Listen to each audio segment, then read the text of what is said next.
हे भोळा शंकरा, हे भोळा शंकरा, आवड तुला बेलाची, आवड तुला बेलाची, बेलाच्या पानाची.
या काळात माणूस सण किंवा व्रत जास्त साजरे करतो. उपवास, स्नान, देवाची पूजा हे जास्त करतो. आता ह्याचा वैज्ञानिक अर्थ समजून घेऊया की आत्ताचं जे हवामान असतं ते असतं पावसाळी. त्यामध्ये जड अन्न खाल्ल्यास पचन अवघड असतं. परत भगीरथाने तपश्चर्या केली, नदी पृथ्वीवर आणण्याचा वर घेतला. पण दुसरा एक अडचण होती काय की त्या नदीचा वेग एवढा होता की पृथ्वीवर तो वेग धारण कोण करणार. ती वरून ज्यावेळी पृथ्वीवर पडली असती कदाचित पृथ्वीला फोडून पलीकडे गेली होती.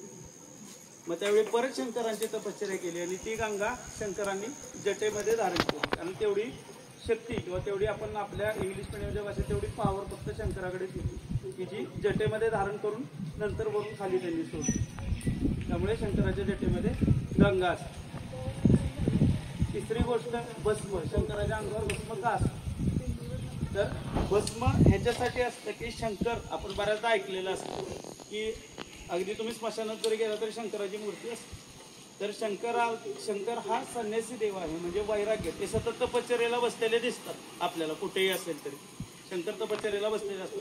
तर ह्या जगातल्या सगळ्याच गोष्टी, शौच अशौच, चांगल्या वाईट, ह्या गोष्टी ह्या सगळ्यांच्या पलीकडे आहेत शंकर. त्यांना कुठलीही भावना करिष्यामि एकबिल्वं शिवार्पणं कोटिकन्या महादानं तिलपर्वत कोटयः कांचनं शैलदानेन एकबिल्वं शिवार्पणं काशी क्षेत्रं निवासञ्च कालभैरव दर्शनं प्रयागे माधवं दृष्ट्वा एकबिल्वं शिवार्पणं इंदुवारे व्रतं स्थित्वा निराहारो महेश्वरा नक्तं हौष्यामि देवेश एकबिल्वं शिवार्पणं रामलिंग प्रतिष्ठा च वैवाहिक कृतं तथा तटाकादिच संतान एकबिल्वं शिवार्पणं अखंड बिल्वपत्रं च आयुतं शिवपूजनं कृतं नाम सहस्रेण एकबिल्वं शिवार्पणं उमया सह देवेश नन्दिवाहनमेव च भस्मसहस्रेषु सहस्रोपनयनं तथा अनेक जन्म पापानि एकबिल्वं शिवार्पणं बिल्वाष्टकमिदं पुण्यं यत्पठेत् शिवसन्निधौ शिवलोकमवाप्नोति एकबिल्वं शिवार्पणं.